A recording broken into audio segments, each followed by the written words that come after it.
Hey guys, welcome back. It is your favorite Gimp on the Limp, and I'm here with my top picks for the year of 2024. Now, this isn't going to be a selection from all games out there. This is going to be stuff that I covered this year that I thought was top of the list, some of the best of the best. And that's not saying, everything out there isn't good. Of course, there are plenty of other good games, but these are the ones that really stuck with me and I thought did such an excellent job. First game on our list is going to be Crossing the Line, Aachen, whatever.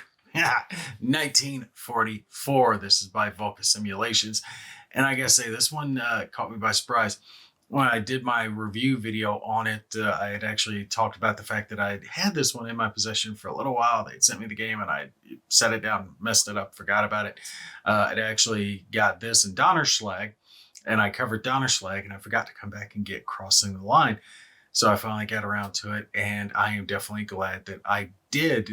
Crossing the Line is a traditional hex encounter war game, like probably most of the games on this list, I think, are, with the exception of one. But set in World War II, you've got American forces fighting the Germans. They're trying to dig out this entrenched German position. And when it comes to the components of the game, components are quite nice, good counters, good player aids. They've got some nice user interface type player aids that are included to make it easier when you're looking at the charts themselves. You can slide over and find your results very easily. I did appreciate them putting stuff like that in there as well. Nice mounted map, which is always something that's definitely appreciated so it doesn't get torn. But the key thing for this one was the gameplay. And for me, the standout was the command system for this. And it was the way that units were activated. You would be able to choose what formation that you're activating. And there's a whole in-depth process where you're rolling for their activation depending on certain point levels. And that's going to give you so many action points that you could use to then do certain actions, whether it was a movement or different types of attacks. For example, there were 3 levels of attacks that you could perform, something hasty all the way up to prepared. And depending on what type of attack you did would determine how many points it was going to cost. Hasty attack is only going to cost you 1 point, but you get the least amount of supporting resources with that attack. Whereas doing a prepared attack, you got 3 points spent from your action pool, but you received the most amount of support from your HQ and other supporting units, like artillery and stuff, being called in. So you were much more likely to succeed in that, but you're pretty much putting all your eggs in that one basket. And it was going to be like that for all the different formations of the game, even as reinforcements started to come in across the map. They're all going to have different point levels, different formation levels that would be rolled on. Now, yes, this did add an extra layer of cumbersome to the game because there's going to be a lot of rolling. Then you add to that there's a lot going on with the combat system as well. So the game is deep. It's not hard per se, but it's deep. There's a lot of moving parts that you have to keep track of, but it's innovative. And I do like how all the systems work together, the command system and the combat system. Speaking of the combat system, it did have this chip pull mechanic that both sides would do, the attackers and the defenders. And this is where that different levels of attack that I was talking about would come into play. And there were also different levels of defense versus what type of terrain you were in, or if you had like an improved position, could get you a better mark on that chit that you were going to pull. Now, of course, with the chit pull, it made things random. So think enemy action Kharkov, enemy action Ardennes. The best you could do was mitigate those results, but it had that chaos of battle represented in there that, yes, you could make the best decision. You could have armored support, you could have artillery, you have air support, you could be in the best terrain, but sometimes the chip pull gods just might be against you. But the odds were going to be in your favor. If you make wise decisions, generally speaking, you're going to come out ahead in your combat. Same way here in Crossing the Line, in the way that the combat system worked. Also, when units take losses in this game, it had to do with their combat factor. For example, infantry units or bulkier units would have a lot more combat factors involved with them, and they're little chits that you would put underneath the counters to represent how many combat steps they had lost, right? So they might have 5, then you take it down to 4, 5, 3, 2, 1, that's their steps. So it's not the basic full side, half side gone that you see in so many other games, but it allowed them to give some nuance to the way that combat played out. For example, some of the heavier vehicles, right? The armored support, they would only have a combat factor of 1, and you're like, well, really, this heavy tank with a big gun, it's only got 1 combat factor? Yeah, it's only got 1 combat factor because there's only a few of those vehicles. So they can't take many losses, but they have this huge anti-armor value that gives this tremendous swing in the combat. So their firepower is represented, but also the fact that you only had a few of those vehicles, maybe 1, just depending on the scale that's being represented.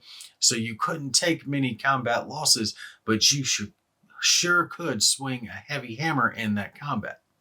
So yeah, if you want a game that's deep, complex, not overly hard to learn, with an innovative command system, Crossing the Line is definitely one worth checking out. And stay tuned, because I've got their sequel that I'm going to be covering called Mirages. I'm going to be covering that one soon as well.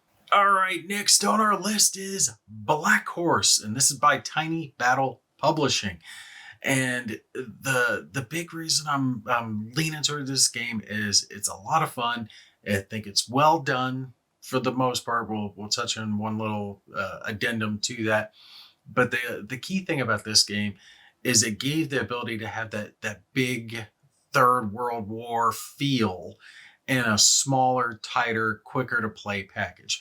All right, so games like World at War 85 or Third World War or NATO, those bigger ones, they're very complex, they're very chromy, but they're hard to get to the table. They're harder to learn. There's a whole lot of pieces that you have to keep track of. I'm not saying those games are bad. Trust me, they're not bad by any means, but it's not something you could sit down and play in an evening. Black Horse can give you that same feeling, that Third World War feel. This one is set in 1989 without that huge amount of table space that you've got to take up, the huge amount of counters, just everything being so bulky and unwieldy that you just don't feel like setting it up, because it's going to take you hours to get it to the table. This one, streamlined. This is giving you that taste that you want without all that extra effort. Now, of course, there are some concessions that come with that. This one is smaller. It's a little cheaper game to get, which is nice with a smaller price point. But something I did notice was the counters weren't properly cut in my copy. Not the biggest deal. You got to break out your Oregon laminate, clipper to round those off. Nail files or nail clippers, not the way to go. Oregon laminate, that's the way to go. Anyway, yes, you're going to have to clip the counters. You're going to put a little more effort into it. But once that effort's done, you're good. You've got a good game to play.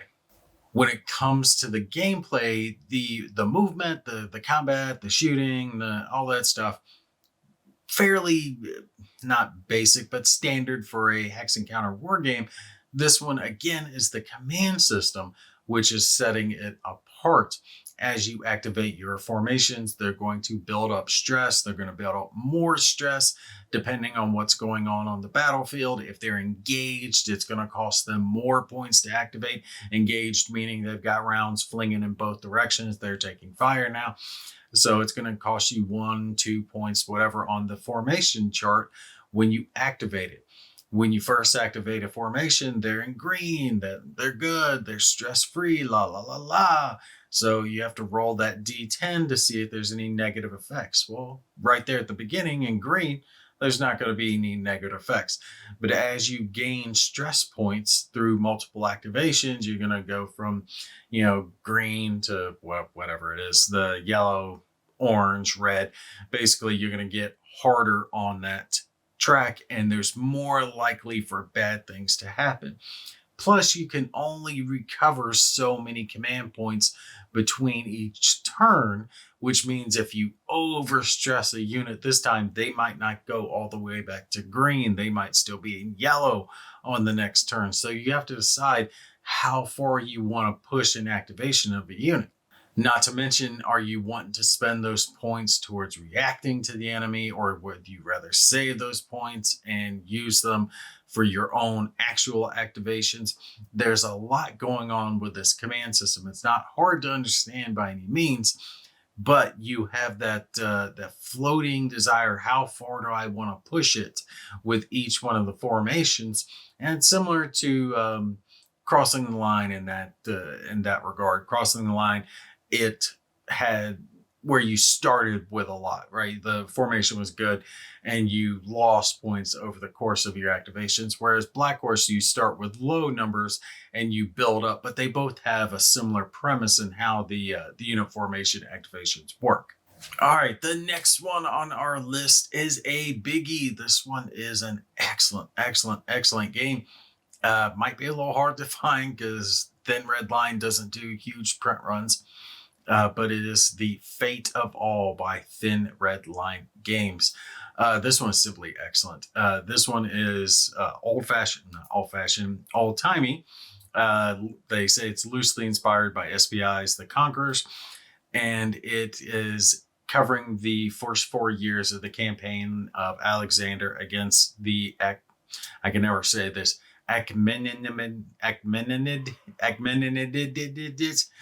the Achaemenid Empire. There's the third, right? So we're talking about swords, shields, spears, horses, cavalry, charges, archers, that type of combat.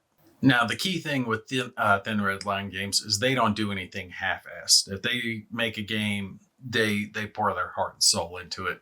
1985, Under an Iron Sky, Sacred Oil, The Lights Going Out. I can't remember the name of that one. It always eludes me, but they've got a multitude of games, and this one was one of the first ones in this time period.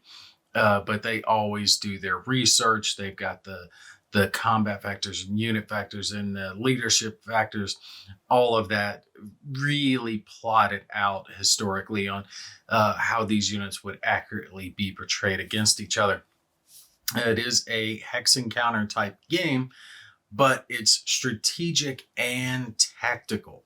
In this game, most of your gameplay is going to be taking place on the strategic map, the pull back map, but you also have the option in battles to bring it down to the tactical map as well, which is something you don't see in games of this size too often. Usually it's just, I've got this stack of units, what's your totals, this totals, and roll, and that's it. Now, you can still do that in this game. You still have the ability to do that, and the combat is good at that level. But if you want to actually bring it down to a tactical map layout, where you've got all your counter units actually there and moving them around, maybe like you would do in like a Great Battles of History, Rome, Alexander, something like that, you can do that in this game. You actually do have the ability to do that. They've included the tactical map, and I think that's just a genius move on their part to leave that up to the player. The stats for the units are on the counters for both types of combat. So if you want to just stick at strategic level, you can do it. If you do tactics, you can do it. If you want to have a little bit of both, you can go that route. Maybe the smaller skirmishes, you don't worry about bringing out the tactical map. But if you get a big battle playing out, all right, then let's bring the tactical map out. Let's see how this plays out. But something interesting about this game is the combat isn't necessarily the sole focus. Now, of course, combat does play the key thing of what you're doing, but the supply, right? How much foraging is out there plays a key part in your strategy. What time of year it is plays a key part of your strategy. And this game, if you play one of the longer campaigns, you're going to have all those seasons, summer, winter, spring, fall, all that going on. And you're not conducting combat operations during the winter months. The winter months, you're going to hole up because there are so many negative penalties applying during those winter months that there's no real way you're going to be able to get your troops going unless you've seriously plotted out some stuff. But for example, if you have a stack of units and you're moving them towards an enemy city that you want to try to conquer, it's not just, hey, I'm going to move from point A to point B. You got to keep track of what zones you're going through, how many units you're bringing, what their total size points are, because you've got to be able to feed all those troops from point A to point B. Now, it's very easy in the summer months when food is abundant and they can forage off the land. But as things kind of progress, if you got a lot of troops moving, you might have to make supply lines. You might have to set up naval transports where you're moving supply points from one place to another just so you can feed all those hungry mouths. The old saying still sticks: an army moves on its stomach. And the Fate of All has done the best job I've seen of any game of accurately depicting that. You really do have to plan ahead when you're making your movements to make sure that you do have the supplies needed to keep your troops going.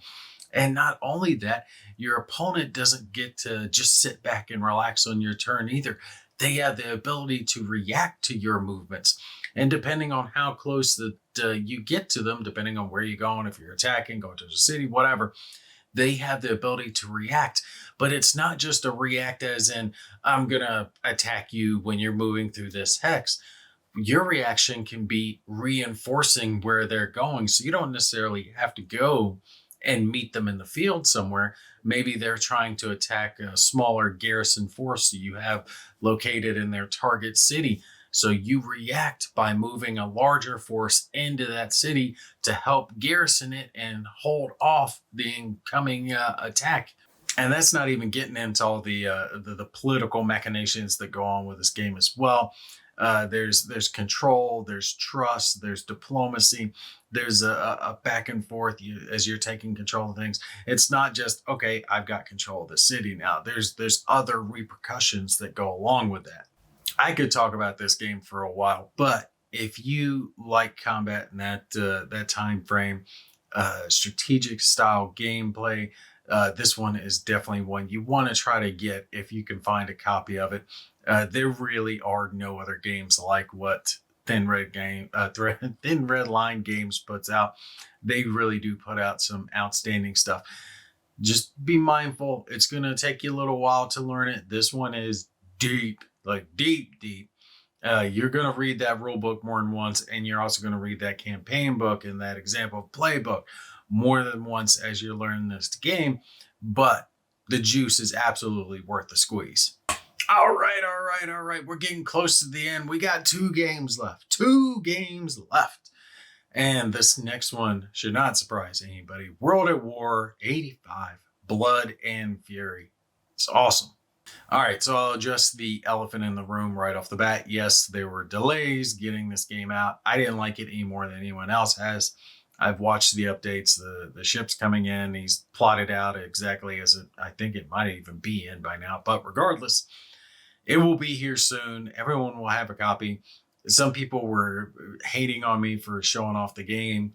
And it's like, he gets pre-production copies. Every publisher does. They get a handful of copies that are sent ahead of time.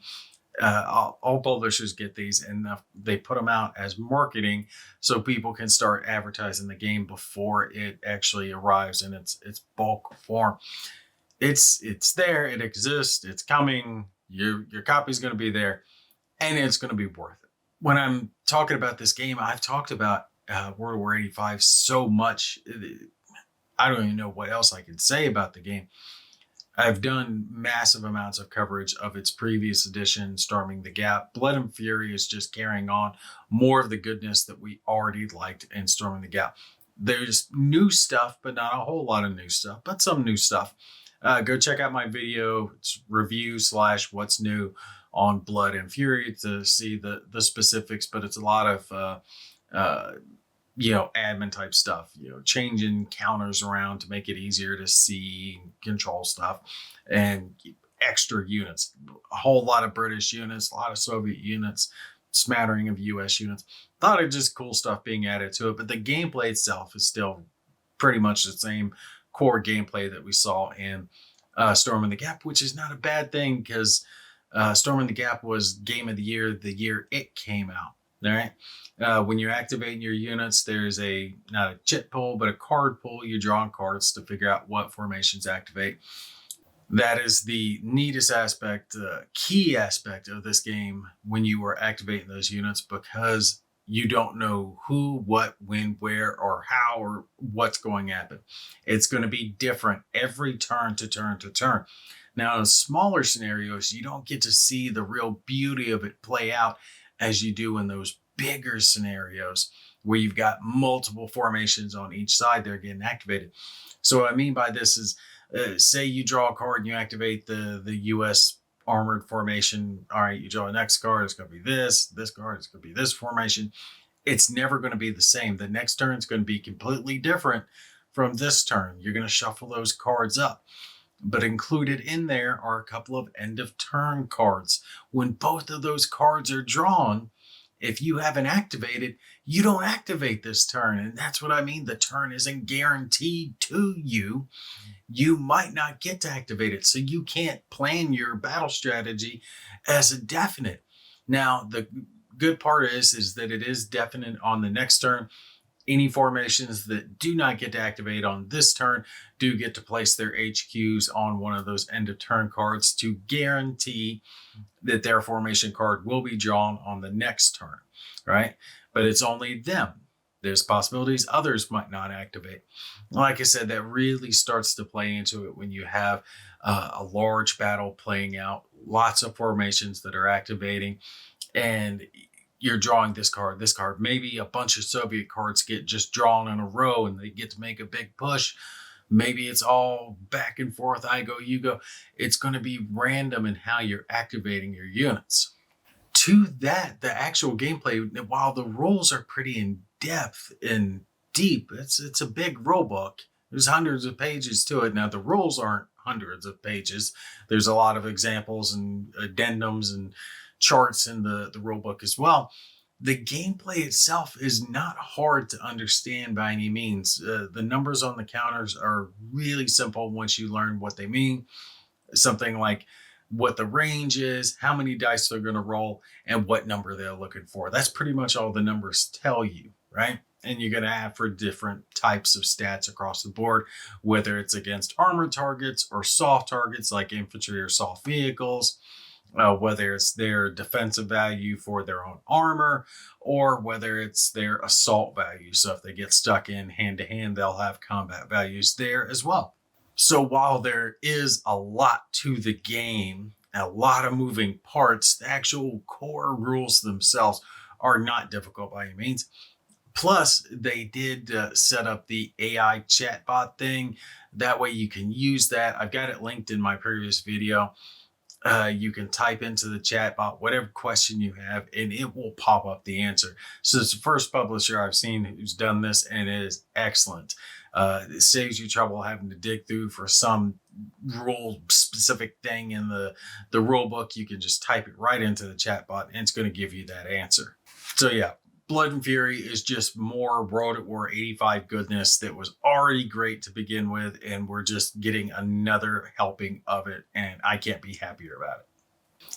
All right, last but certainly not least, because this one does take my game of the year. This is, usually I do these videos and I don't tend to rank them in order, but this one's game of the year. It deserves game of the year. It's kick-ass. It's the best of the best. It has taken the gaming world by storm, and it is, of course, SAS Rogue Regiment. This is my absolute favorite game of this. Hell, the demo was my favorite of the last year. I played the shit out of that damn demo, and having the entire game now is just the most excellent thing ever. This game is reminiscent of the old Commandos games, right? Where you had a small squad of specialized troops who all had certain skills, and you're going to use them to accomplish some objective. So there are plenty of video games that are out there that run on that same premise, that same type of mechanic, like Desperados 3, the old Commandos games. There's another one off the top of my head I can't think of, but the premise is you've got that small squad. You've got to accomplish some objective in multiple different scenarios that you can link together into a campaign. Now, this game was compared heavily to V Commandos. Go check it out. I actually did a video comparison on them, showing the differences between V Commandos and SAS Rogue Regiment. And now, while V Commandos is not a bad game, SAS blows it out. I'm sorry, it just does. It does such a good job doing what it's trying to do that V Commandos just can't stand up to it. It's just so much better. I'm sorry, it is what it is. I mean, if you know, you've played it. No, it's excellent. You're going to have your collection of units, right? So you have special operators who will have things like pistols or submachine guns, rifles, sniper rifles. They will have explosives, maybe C4, climbing ropes, burrowing tools. One of my favorites, bear traps. There's even aquatic guys. So you've got one guy who's equipped with scuba gear, so he can go in water or swim through rivers, sneak up on enemies. The map is going to be laid out in this square grid pattern, and enemy units are going to be populated on the board based on certain setup conditions. But there's a deck of cards that is going to control their patrol movements. All right, so you can kind of predict where they're going to go, but you're not going to know for sure. So you have to make those good choices. You have to move stealthily. So just like you would do in those video games where you would hide in bushes or tuck in behind a building and try to avoid that German patrol, you're going to do the same thing here. All right. One of my favorite things is to have a guy hiding in the bushes and have him chuck out his bear trap, let the German patrol come by, get killed by the bear trap, take his body, hide it in the woods. And they even have the pieces for all of that in this game. When you kill an enemy soldier, they're going to leave a dead body behind, which will get you spotted. So you have to plan for that. You've got to hide their bodies in buildings, in bushes, tree lines, whatever it is. You have to get it tucked away somewhere where the enemy isn't going to patrol around and find that. But there's so many other aspects of this game. They're just so thematic. For example, the way that you place explosives in this game, you'll have C4, right? So maybe you've got an objective to go in and blow this stack of supplies in a warehouse, right? Your guy who's carrying the explosives will get next to it, and you have a card that you're going to put in that deck of cards that I was telling you that controls the German patrol movements. And you're going to place it so far down in that deck. You're effectively setting a timer of when that explosion's going to go off. So you're effectively giving yourself, okay, well, I need 10 turns, I need 15 turns, whatever, to get out of here without the Germans spotting me. So I'll place it down that far. And as you're going through your turn, right, you're drawing those cards, doing the German patrol movements. And then boom, suddenly that card's going to pop up. It's going to explode. It's going to set the alarms off. And you need to have been escaped before that explosion goes off. Because if it doesn't, it flips you over into the battle segment of the game, which is that's your Hail Mary. You need to be on the way out if it goes into a battle segment. Because remember, you're only controlling a handful of guys, 2, 3, 4, depending on your mission. And it is swarmed with German units, right? There's tens of units, not hundreds, tens of units across the map. They will easily swarm you down and gun you down. That's why you've got to be so stealthy in everything that you do and have your mission plotted out methodically before you have stuff like, explosions or dead bodies be found. When it comes to someone taking an idea from a video game and putting it into a board game, this is the best adaptation that I have ever seen. That stealth element right? That stealth element of you using that small number of specialized troops to accomplish an objective in a stealthy fashion and escaping without being caught. Multiple games try to pull that off, but this board game nails it. I mean, to a T, and it has so many expansions, so many different ways that you can play it. There are small maps, there are big maps. You can have maps that are 12 map tiles big. I mean, covering a huge table will take you a long time to play through a mission of that size.